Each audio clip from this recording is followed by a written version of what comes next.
শেষ পর্যন্ত ইলিশ দিয়েই দিলেন। ইলিশ দিয়েই দিলেন। আচ্ছা, বন্যার পানি বোধহয় এখনো কোনো কোনো জায়গায় শুকাই নাই। এখনো বন্যার পানি শুকাই নাই। আর ইতিমধ্যেই সব ভুলে গেলেন না? এই যে লাখ লাখ বাঙালি যারা প্রবাসে আছে, তারা মনের মধ্যে কতটা কষ্ট পায়, কতটা আঘাত পায় বলছিল যে তারা মাসের টাকা, সব টাকা দিয়ে দিবেন যাতে আমরা একটা বাঁধ বানাই, যাতে বন্যা থেকে আমরা রক্ষা পেতে পারি। তারা বুঝুক আর না বুঝুক, তারা তো আবেগে মন থেকে ভালোবাসা, দেশকে ভালোবাসা এই কথাটা বলছিল যে আমরা আমাদের বেতনের টাকা দিয়ে দিব, আপনারা বাঁধ নির্মাণের প্রস্তুতি নেন। তারপর যখন দেখছে যে আসলে বাঁধের সামনে বাঁধ বানলে কোনো কাজই হবে না, কারণ হচ্ছে আমরা ভৌগোলিকভাবে আমরা বাংলাদেশটা একটু নিচু স্থানে আছি, সেই কারণে বাঁধ কোনো সমাধান নয়। একমাত্র জায়গায় জায়গায় খাল বিল নদী খনন করা, অর্থাৎ পানিগুলি যাতে জায়গা মতো থাকতে পারে, পানি থাকার ব্যবস্থা করাটা হচ্ছে বন্যার আসল সমাধান। তো সেটা বোঝার পরে আমার প্রবাসী ভাইয়েরা এই ব্যাপারে একটু চুপ আছেন আর কি। কিন্তু তারা তো মনে মনে কষ্ট পাইছিলেন, বন্যার বিষয়টা নিয়ে অনেক কষ্ট পাইয়া তারা ভালোবাসা এই কথাগুলি বলছিলেন। আর এখনো সব জায়গায় পানি শুকায় নাই, ইতিমধ্যে ইলিশ দেওয়া শুরু করে দিলেন। কারণ আপনারাই বলছিলেন যে ইন্ডিয়া বয়কট, ভারত বয়কট। তো বয়কট বলার পরে কেন এইরকমটা হয়েছে, যেখানে আমরা 1600 টাকা কেজি 1700 টাকা কেজি আমাদের ইলিশ খাইতে হয়, সেখানে 1180 টাকা কেজি, অর্থাৎ $10 ইলিশ বিক্রি করে দিতেছেন। অর্থাৎ আমরা যেই দামে পাইতেছি না, তার চেয়ে কম দামে বিক্রি করতেছেন।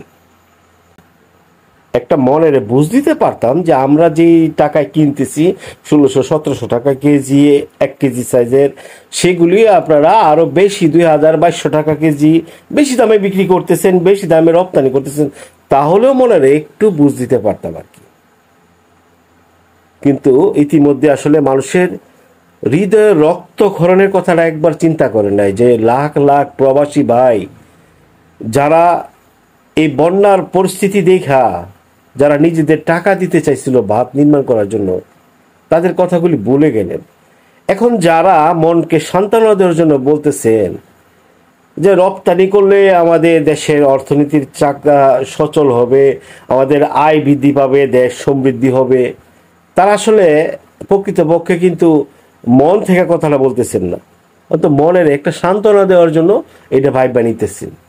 তারা কোনো অবস্থায় কিন্তু চান না, যারা এখন বলতেছেন যে রপ্তানি করতেছে তো ভালো করতেছে, তারাও কিন্তু চান না যে ভারতে রপ্তানি করুক। কিন্তু যারা করতেছেন তাদের সাথে তো কি বলে সুর মিলাইতে হবে, অর্থাৎ তেলাতেলি করতেই হবে। সেই জন্য মনের বুঝ দেওয়ার জন্য এটা বলতেছেন। খুব তো বলছিলেন, খুব করে বলছিলেন যে আমরা আগে ইলিশ খাবো, তারপরে আমরা রপ্তানি করব। কই বাঙালির ইলিশ খাওয়াইতে পারছেন? কি ইলিশের দাম কমানি কি এত বড় একটা কাজ, যেখানে 5ই আগস্টের মতো এত বড় কাজ করে ফেললেন, আর সেই জায়গায় ইলিশের দাম কমানো এটা এত বড় কাজ? আর ইলিশ উৎপাদন থেকে শুরু করে মানুষের হাত পর্যন্ত পৌঁছাইতে যে যে মাধ্যমগুলি, সেগুলো একটু মনিটরিং করেন, এগুলিতে একটু খেয়াল করেন, একটু সতর্ক অবস্থায় থাকেন, তাহলে এক সপ্তাহে দাম কমতে বাধ্য। দাম তো কোনো অবস্থায় এইসব সিন্ডিকেট ভাঙানো এমন কোনো বিষয় আমি মনে করি না, যদি সৎ ইচ্ছা থাকে আর কি। আরে যেই টাকায় আপনারা রপ্তানি করতেছেন, সেই টাকা একটু বাজারে এক সপ্তাহের জন্য শুধুমাত্র এই টাকায় ছাইরা দেখেন 1200 টাকা কেজি, দেখেন কি পরিমাণে বিক্রি হয়।